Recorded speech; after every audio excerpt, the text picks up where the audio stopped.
अरे मी येडा होईल वाटतंय. अहो जरा हा बोर्ड वाचा. यावर लिहिलं आहे पुढे खोल खड्डा आहे, प्रवेश निषिद्ध.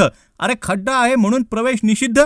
पालिकेकडे बोर्ड लावायला पैसे आहे पण खड्डा बुजवायला नाही. बरं पुढे गेलं तर खोल खड्डा पण नाहीये. बरं इथे जर कुठला पेशवेकालीन खड्डा असेल आणि तो बुजला असेल तर निदान बोर्ड तरी काढून टाका. म्हणजे नियम भंगूंना कोणतीही सावधगिरी न बाळगता डायरेक्ट निघाला. बरं मित्रांनो, मेंदूची कलाई या आपल्या चॅनलमध्ये पुण्याचे नियम भंगू भाग 24 मध्ये आज आपण आलो आहोत येवलेवाडी इथल्या खडी मशीन चौकात. आमदार टिळेकरांच्या निवासस्थानाकडे असा एक बोर्ड इथे लावला आहे आणि त्यावर एक बाण दाखवला आहे. पण तिकडून आता नो एंट्री केली आहे. त्यामुळे सर्वच बाण योग्य दिशा दाखवतात असे अजिबात समजू नका. स्वच्छता राहील जिथे, आरोग्य नांदेल तिथे. बरोबर या बोर्डाचा परिसर सोडून पूर्ण चौक स्वच्छ दिसत आहे. म्हणजे हे असं झालं की नो स्मोकिंगच्या बोर्डवर गुटखा थुकून जायचं. या झेब्रा क्रॉसिंग वरून रस्ता क्रॉस करताना मध्ये तुम्हाला हे सिमेंटचे ब्लॉक्स लागतील. जर लहानपणी तुम्ही मारिओ गेम खेळला असाल तरच तुम्ही ही लेवल पार करू शकाल. काही नागरिक बहुतेक शहरात पोलिसांच्या गणवेशात फिरत आहेत. चालत्या गाडीवर फोन कानाला लावून बिना नंबर प्लेटची गाडी घेऊन, ज्यामुळे विनाकारण पोलीस डिपार्टमेंट बदनाम होत आहे.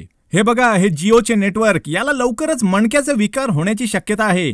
इथे बाजूबाजूलाच 2 चौक आहेत जिथे 7-8 सिग्नल पण आहेत. आजपर्यंत त्यातला सिग्नल कोणी चालू बघितला नाही आणि लोकांनी आता अपेक्षा करणं पण सोडून दिलं आहे. इतका जास्त नियम भंगांनी माजलेला चौक आणि कानूनचे रखवाले इथे निवांत बाकड्यावर बसलेत. बहुतेक गावाकडच्या जमिनीचा विषय असावा. निदान या साहेबांवर दया करून तरी इथला सिग्नल चालू करून द्यावा अशी सरकारला विनंती. या चौकापासून 100 फूट लांब मला एक अतिशय महत्वाची गोष्ट दिसली आहे. हारे का सहारा आयुर्वेदिक कॅम्प. जर कोणाच्या साम्राज्याच्या पतनाचा काही विषय असेल तर त्यांनी इकडे यावे. हा कॅम्प अतिशय सुपीक जमिनीवर बनवण्यात आलेला आहे. उपचारांसाठी लागणारी जडीबुटी पण याच जमिनीत उगवत असेल बहुतेक. चला डॉक्टरांना भेटू आज जाऊन. अरे ही तर फसवणूक आहे. डॉक्टर बहुतेक स्वतःच्या उपचारांसाठी ससूनमध्ये गेले असावेत.